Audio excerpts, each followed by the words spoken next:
Today's story is about a veteran who paid his dues for over a decade before getting his shot at solo stardom.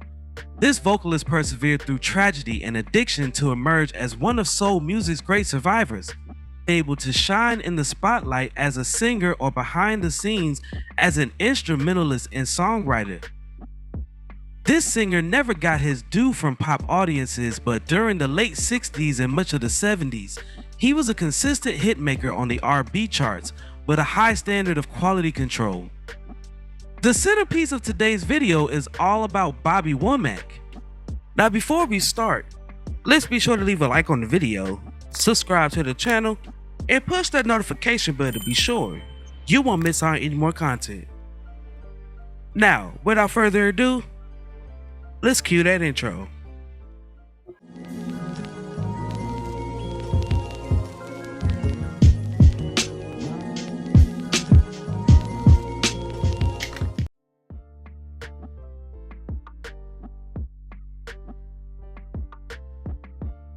Bobby Dwayne Womack was born in Cleveland, Ohio on March 4th, 1944 to Naomi Womack and Friendly Womack.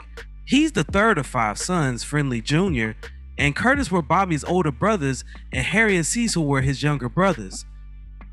The family grew up in the Cleveland slums. According to Womack, he states that they were all so poor that the family would fish pig snouts out of the local supermarket's trash, also stating that he had to share a bed with his brothers. Womack stated that his mother told him he could sing his way out of the ghetto. Recalling his childhood, Bobby said, "We came up very poor. My kids have had a much better life than I'd ever thought of living. And the neighborhood was so ghetto that we didn't bother the rats and they didn't bother us." Raised Baptist, their mother played the organ for the church choir, and their father was a steelworker, part-time minister, and musician who played the guitar and also sang gospel. Their father repeatedly ordered his sons to not touch his guitar while he was away, yet all 5 brothers regularly played it while their father was at work. One night, 8-year-old Bobby broke a guitar string, then tried to replace the string with a shoelace. After Friendly deduced that Bobby, who was missing a shoelace, had broken the string, he offered Bobby the chance to play the guitar for him in lieu of a whipping. Bobby stated, "Man, I play Andre Segovia, Elmore James, and B.B. King.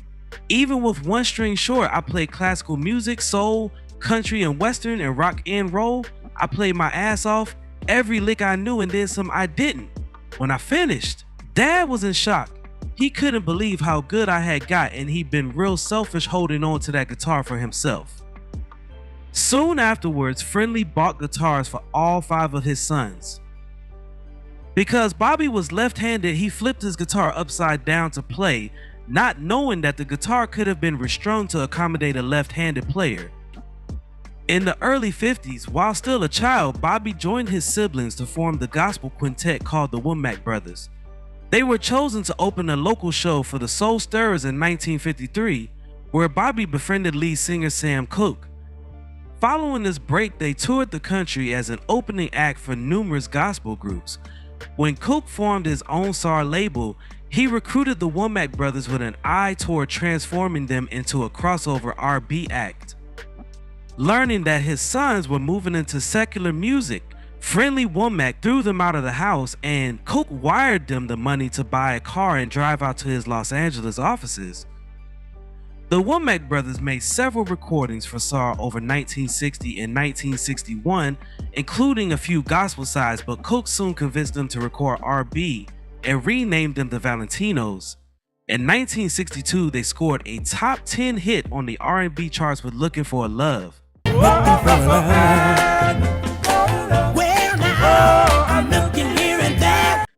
Cooke sent them on the road behind James Brown to serve a boot camp style musical apprenticeship.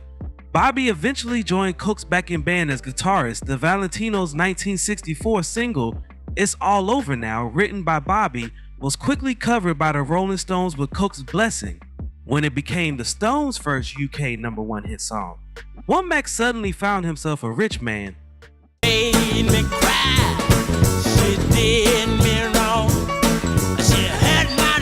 Cooke's tragic death in December 1964 left Womack greatly shaken and the Valentinos' career in limbo.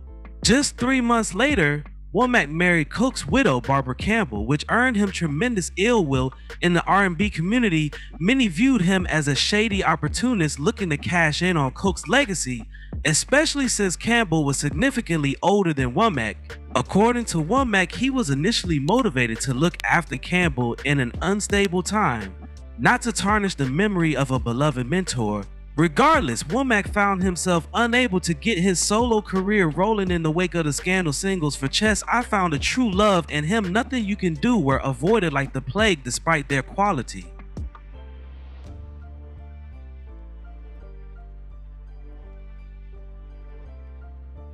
Womack had been slated to record a solo album for Minute, but had given Pickett most of his best material, which actually wound up getting his name back in the public eye in a positive light.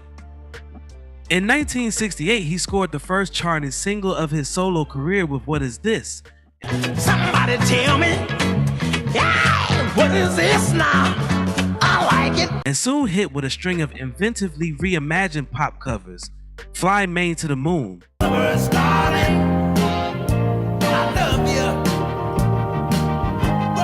California Dreamin', Somebody help me.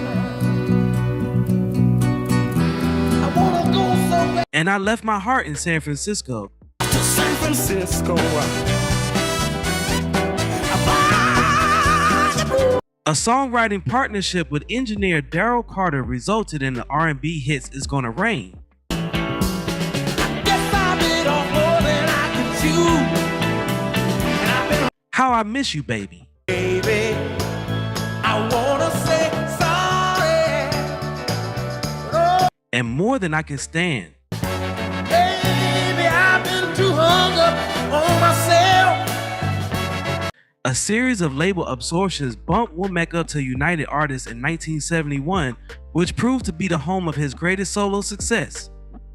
In the meantime, he contributed the ballad Trust Maine to Janis Joplin's masterpiece Pearl, and the Jay Gills Band revived Looking for a Love for their first hit. He also teamed up with jazz guitarist Gabe Sabo on the LP High Contrast, which debuted Womack's composition Breezin'. Most importantly, Womack played guitar on Sly and the Family Stone's There's a Riot Going On, a masterpiece of darkly psychedelic funk that would have an impact on Womack's own sound and sense of style. Womack issued his first United Artists album, called Communication, in 1971, which kicked off a string of excellent releases that ran through the first half of the decade. In addition to several of Womack's trademark pop covers, the album also contained the original ballad, That's the Way I Feel About, You bet I'm thinking which climbed all the way to number 2 on the R&B chart and became his long-awaited breakout hit. The 1972 follow-up Understanding spawned Womack's first chart topper, Woman's Gotta Have It. Co-written with Daryl Carter and his stepdaughter Linda, the pain that you caused me. Oh, a woman gotta have it. I believe. the follow-up Harry Hippie, a gently ironic tribute to Womack's brother, also hit the R&B top 10. Walks around all day long singing this song. Later that year, Womack scored a blaxploitation flick Across 110th Street. The title cut was later revived in the 1998 Quentin Tarantino film Jackie Brown. Released in 1973, The Facts of Life had an R&B number 2 hit in a rearrangement of the perennial Nobody Knows You When You're Down and Out.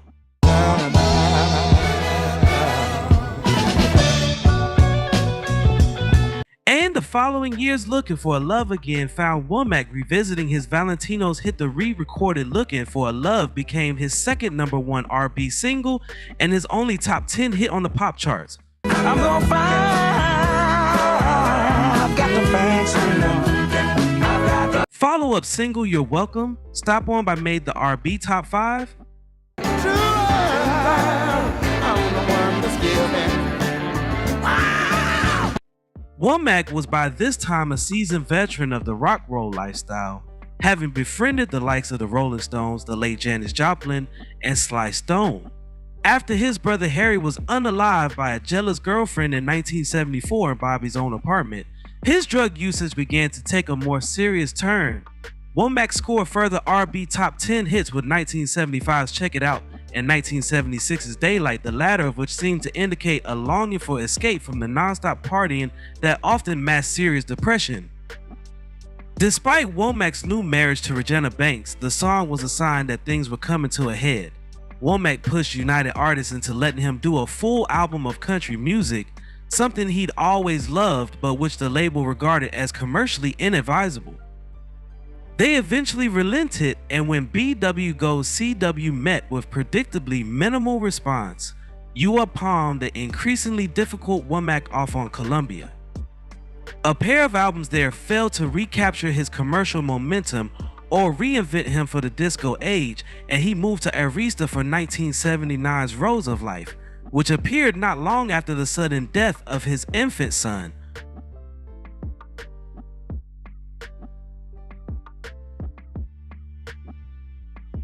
At a low point in his life, Womack took a bit of time off from music to gather himself.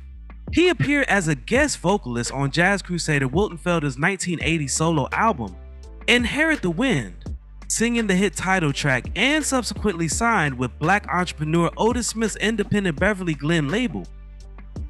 His label debut, 1981's The Poet, was a critically acclaimed left field hit, rejuvenating his career and producing the number 3 R&B hit with If You Think You're Lonely Now. What she ain't got, and she want me to go out and get them for her, but girl, I can't be it. Unfortunately, money disputes soured the relationship between Womack and Smith rather quickly. The Poet 2 was delayed until 1984, which features several duets with Patti LaBelle, including another number 3 R&B hit, Love Has Finally Come at Last.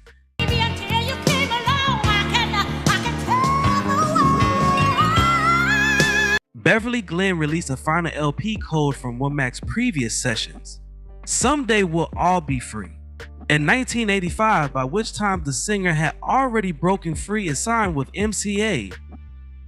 Another hit with Wilton Felder, No Matter How High I Get, I'll Still Be Looking Up to You.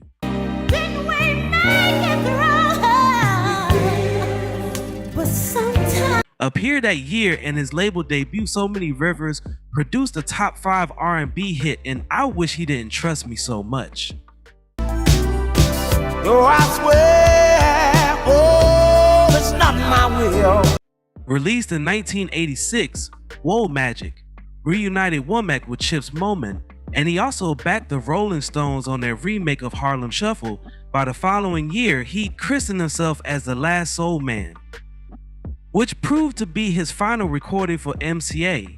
In the following years, Womack made high-profile returns to the music business only sporadically. Released in 1994, Resurrection was recorded for Ron Wood's Slide label and featured an array of guest stars including Wood, Keith Richards, Rod Stewart, and Stevie Wonder. In 1999, he fulfilled a long-standing promise to his father, who passed away in 1981, by delivering his first ever gospel album, Back to My Roots. While he continued to perform throughout the following decade, his guest appearance on the 2010 Gorillaz album Plastic Beach seemed like a return.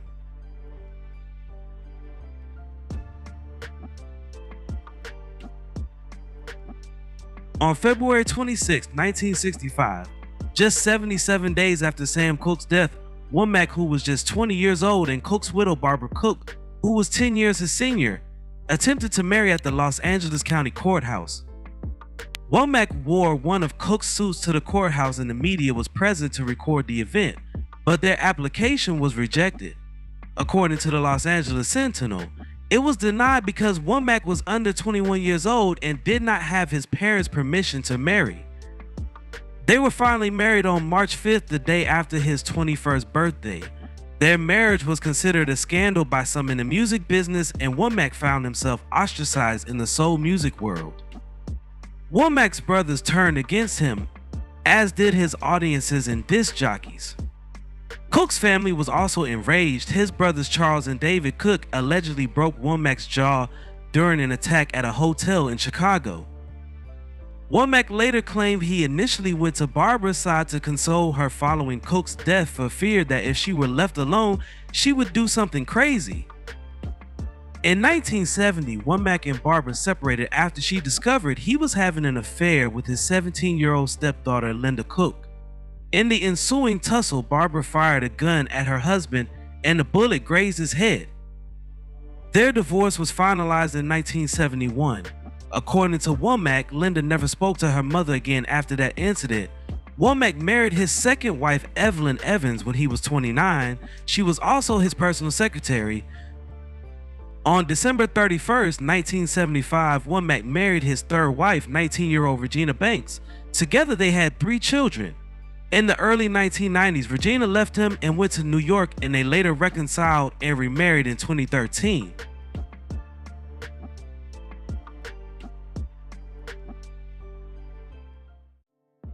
Womack opened up about his frequent drug use in his memoir, Midnight Mover.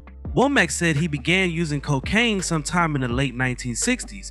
He had become close friends with Sly Stone and was an enthusiastic participant in Stone's infamous drug binges.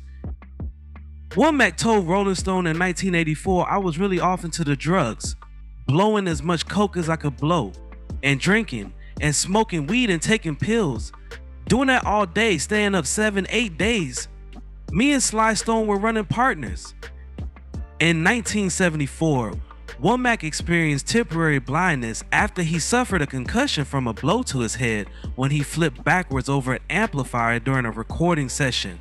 His cocaine use turned into an addiction by the late 1970s. Womack partially attributed his drug addiction to his infant son Truth's death in 1978, which he said changed him forever. Throughout most of the 1980s, Womack struggled with a worsening addiction. During this period, his career slowed down significantly, partly as a result of his drug usage. In 1985, after completing 14 one-nighters, Womack was hospitalized after experiencing a blood circulation problem in his left leg. Toward the end of the 1980s, he went into a rehabilitation center to get over his cocaine addiction, which he said he conquered. Womack is also a survivor of prostate cancer. A series of health problems will follow, including diabetes, pneumonia, colon cancer, and early signs of Alzheimer's disease. On June 27, 2014, Womack sadly passed away at the age of 70.